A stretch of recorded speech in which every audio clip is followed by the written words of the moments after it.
¿Qué tal amigos? Buenas noches. Gracias por acompañarnos aquí en su programa preferido, Conversando con Expertos.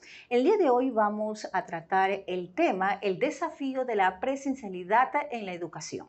Para ello está con nosotros en nuestros estudios del canal ISTG TV Online, la psicopedagoga Daniela Maquilón. Daniela, buenas noches y gracias por estar aquí. Muchas gracias por la invitación, Marta, un gusto. El desafío, viene a ser el desafío de aquellos estudiantes que tienen que ir ya a la presencialidad? Bueno, hay que considerar que cada estudiante es un caso, es un mundo, ¿no? Porque es verdad que todos estábamos en esta situación de clases online, clases en virtualidad, pero realmente cada realidad de cada hogar, de cada familia era distinta, ¿no? Entonces, no podemos partir del punto en que todos han vivido las mismas circunstancias porque realmente no es así. Y es importante tener eso en cuenta porque de esa manera se puede dar una mejor respuesta a lo que pueda pasar cuando ya estemos todos pues, en presencial. Entonces, pues hay estudiantes que tuvieron más o menos apoyo de los padres por el tema de tal vez el papá podía ser un poco más flexible en la parte laboral, entonces podía acompañar más al hijo, pero había casos en los que realmente no se podía, había casos en que los chicos tenían mejor acceso a internet y eso ayudaba pues que tengan o puedan disfrutar mejor la clase, ¿no? O sea, llevar una mejor experiencia en el momento de la clase.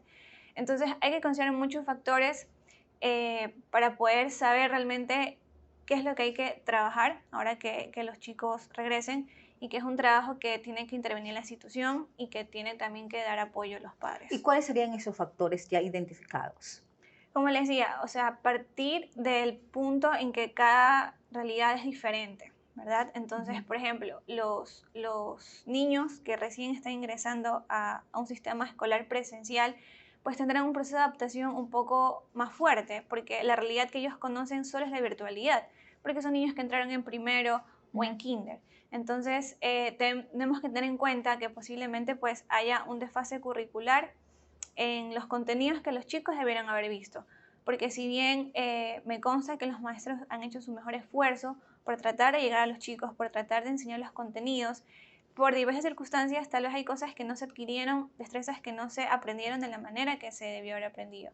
Y eso es un Entonces, punto grave para el niño que recién está aprendiendo a escribir y exacto. a leer, ¿no? Es un punto grave y es para todos, porque si un niño llega a la escuela con desfases curriculares, lo que va a experimentar es un bajo rendimiento escolar y eso evidentemente pues va a afectar su motivación y es un círculo porque si yo saco malas notas y siento que no le entiendo al docente, Ujú. voy a tener menos ganas de ir a la escuela. Entonces es como que un ciclo que se va alimentando.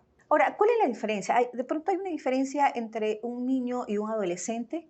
¿Le va a chocar ir a la presencialidad o de pronto se va a encontrar también que, wow, nuevamente con mis amigos, o ya no va a ser esa misma energía que ellos tenían para poder ir todos los días a clases?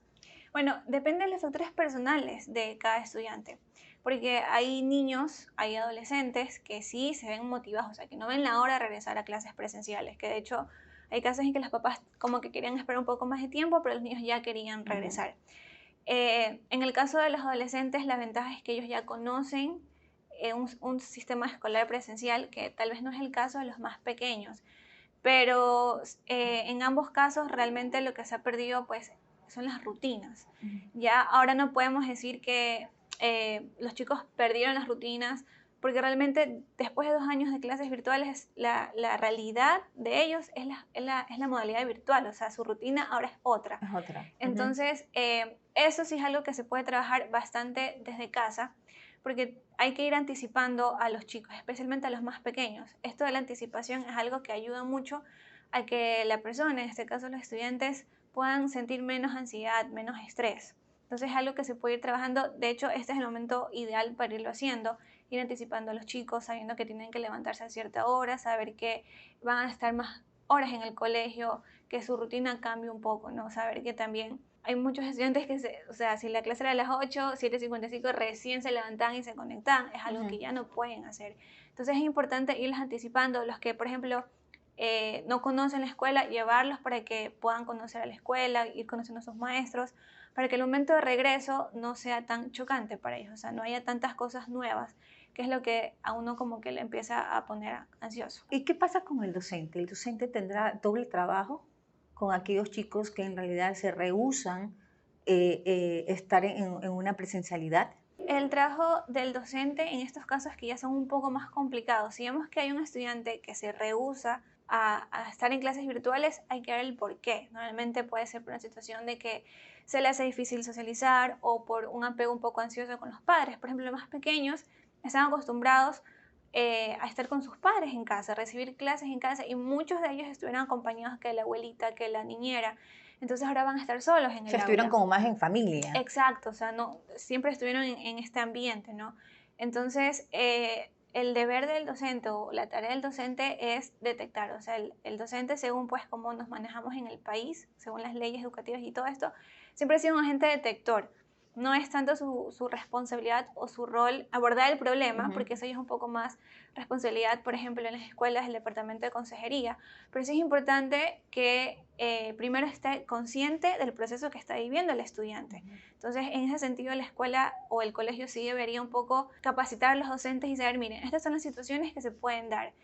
Podemos ver chicos con malos comportamientos, comportamientos disruptivos, producto de esa falta de adaptación que está Ujú. sintiendo. Podemos ver bajas notas también. Entonces, el docente sí tiene que estar informado de que esto es lo que puede pasar y detectar. ¿No? Detectar, derivar al departamento de consejería, que pues ya hará como un estudio más exhaustivo del caso del estudiante, y una vez que ya se haya estudiado ese caso, pues si el DS, por ejemplo, recomienda, sabes que con ese estudiante tenemos que hacer tal cosa puntual, o sea, el apoyo del docente ahí es indispensable, porque es quien está con el estudiante en el aula y pasa mayor tiempo con él. Claro, pero ahí viene a ser también responsabilidad entre el docente y los padres, porque si bien es cierto, también los padres deben estar involucrados Ujú, en todo lo que les pasa ujú. a, a sus hijos. Sí, de hecho, el papá también puede aportar con información, o sea, cuando uno está O estudiando sea, el también caso en un identificar estudiante, cualquier mal comportamiento.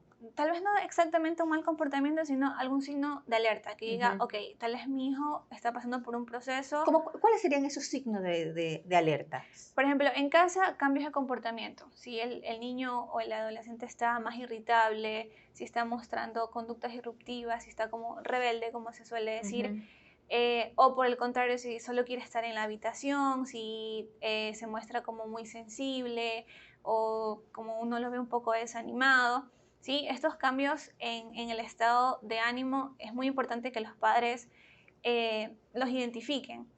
Y para eso pues tiene que estar pendiente del hijo. Pero también es importante la comunicación, ¿no? Entonces, hablar con el estudiante, bueno, ¿cómo te sientes estas primeras semanas? O Ujú. incluso antes de regresar, ¿qué esperas que pueda pasar? ¿Tienes algún miedo, alguna expectativa, alguna duda? Entonces, a veces los chicos pues también hablando van sacando las cosas y uno se da Ujú. cuenta dónde hay una falencia, dónde hay algo que se puede ayudar.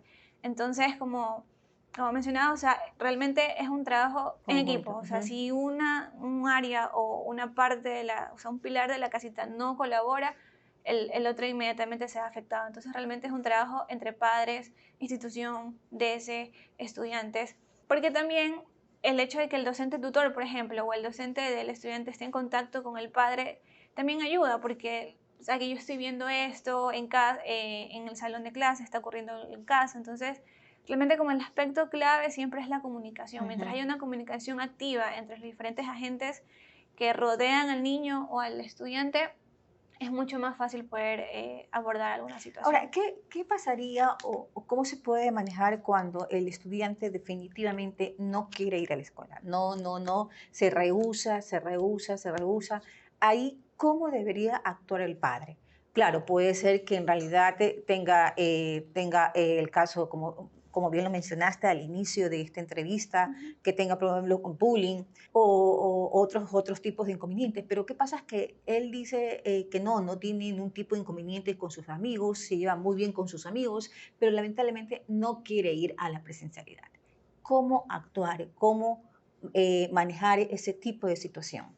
O sea, realmente debe haber alguna razón por la que él se esté resistiendo, ¿no? Y bueno, tal vez si no hay una razón aparente, el hecho de que Ujú. se resista también es algo que se debe trabajar, porque es importante que los estudiantes sepan que la vida es un proceso de cambio y el hecho de que se esté resistiendo a un cambio que debe afrontar, pues también Ujú. es algo que se debe Porque trabajar. puede ser que se haya adaptado ya a la virtualidad y no quiere la Exacto, presencialidad. como el caso de los estudiantes, que es lo único que conocen, o sea, Ujú. entraron a la escuela en virtual y se acabó, o sea, para ellos no hay que recreo, que materias, que la mochila, para ellos no existe ese tipo de cosas. Pero a veces el hecho de que una persona, en este caso un niño, un estudiante, un adolescente, se resista al cambio, también es indicador de algo, ¿no? Que esté teniendo problemas para adaptarse a algo, también indica algo que se debe trabajar. Y para concluir, ¿qué tipos de recomendaciones podrías darles a docentes y a padres de familia cuando se vean con un caso de que el chico se rehúsa a ir a una presencialidad? Bueno, creo que lo principal también es un poco ser empáticos con el proceso de los chicos, ¿no? Tener paciencia. Hay que recordar que son personas que están en proceso de aprender a autorregularse, su cerebro está en proceso de maduración. Entonces, tal vez para lo que nosotros es algo más sencillo, para ellos es algo mucho más grande. Entonces, partir desde ese punto, ¿no? Partir desde el punto de la empatía, de la comprensión, de saber que es un proceso, de entender también los tiempos de cada estudiante y la historia de cada estudiante. Ujú. Como docente, yo podré tener estudiantes con historias familiares complicadas, que eso evidentemente va a influir en el rendimiento del chico en el salón de clases. Creo que el punto de partida es ese. Y también ser un ejemplo de autorregulación para los estudiantes y para los niños en casa. Obviamente yo no le puedo pedir, no, es que tienes que ir motivado, tienes que poner buena cara, tienes que querer ir, no sé qué, y hacerlo desde la obligación, hacerlo desde el enojo, porque él va a relacionar como una experiencia Ujú. negativa, o sea, le va a sumar a esto que ya él tal vez le está poniendo un poco de resistencia. Entonces es importante que si le pedimos a los chicos disciplina, si le pedimos a los chicos autorregulación, si le pedimos a los chicos motivación, también nosotros ser un ejemplo para ellos. Eso como un aspecto un poco más, no tan visible, ¿no? Pero ya en acciones concretas, yo creería que el punto más importante es mantener una comunicación activa. El colegio, la institución, pues tiene la responsabilidad también de velar por el bienestar emocional de los chicos. Entonces tienen que saber que en el colegio, tanto docentes como padres de familia, en el Departamento de Bienestar Estudiantil, o sea, en el DS, Ujú. tienen un apoyo donde recurrir, ¿no? Porque a veces los papás también es complicado para ellos poder manejar las situaciones Y porque sobre tal todo va a vez. ser un gran desafío ahora con la Exacto, presencialidad. exacto. Entonces es como también ellos, o sea, los padres también tienen que volver a sus rutinas, que también están un poco diferentes por el tema de la virtualidad. Entonces es importante que estemos alertas a los cambios de comportamiento, al desempeño, o sea, desde casa no aflojar esa supervisión que debe haber por parte del padre de familia, conversar con los chicos, o sea, la comunicación tiene que ser con la institución y tiene que ser con el Y estudiante, aunque con la lleguen los persona. padres muy cansados, tienen que hablar con los chicos. Deben O sea, haber la momentos. comunicación es Exacto, importante. deben recrear los momentos que el estudiante pues se siente escuchado en un fin Ujú. de semana, sabes que vamos a comer un helado y conversemos, ¿no? Tal vez no es algo que lo puedan hacer todos los días porque entendemos que la rutina a veces nos aprieta los tiempos, pero sí es importante esto y también en casa y como docentes poder apoyar con las recomendaciones que recibamos del psicólogo del Ujú. colegio, de si tal vez necesita una derivación externa, o sea, cumplir esas recomendaciones para que el proceso se vaya movilizando y vaya Eso te avanzando. iba a preguntar, es importante cuando ya el padre ya no puede manejar la situación, acudir a ayuda profesional, en este caso a un psicólogo. Ujú, por supuesto. En ese sentido, lo bueno de los chicos que están dentro de la institución es que cuentan con el psicólogo en la institución, pues, Ujú. ¿no? Entonces, muchos de ellos ya conocen su ambiente familiar, su expediente, su historia académica, su historia emocional, etcétera. Entonces, tienen este apoyo, ¿no? Del psicólogo que puede escuchar, les puede recomendar. El psicólogo podrá ver si es algo tal vez un poco más superficial o si necesita tal vez una derivación externa, ya sea psicológica o psicopedagógica, Ujú. pero es importante ese apoyo de los padres en cumplir esos procesos porque es lo que realmente va a ayudar al estudiante, Sí, definitivamente un gran desafío para los padres, para todos. para todos. Sí. Daniela, gracias por habernos acompañado y sobre todo aportar con tu experiencia, ¿no? De este gran desafío que es la presencialidad. No sé si tengas algún correo, si de pronto algunos de nuestros oyentes te quiera hacer alguna consulta. Ujú. Sí, me pueden escribir a mi correo personal, que es de maquilon21@gmail.com y estoy presta pues, a resolver cualquier duda. Bueno, y ustedes se pueden suscribir a nuestro canal de YouTube y también nos pueden seguir a través de nuestras redes sociales. Conmigo, gracias. Hasta la próxima semana.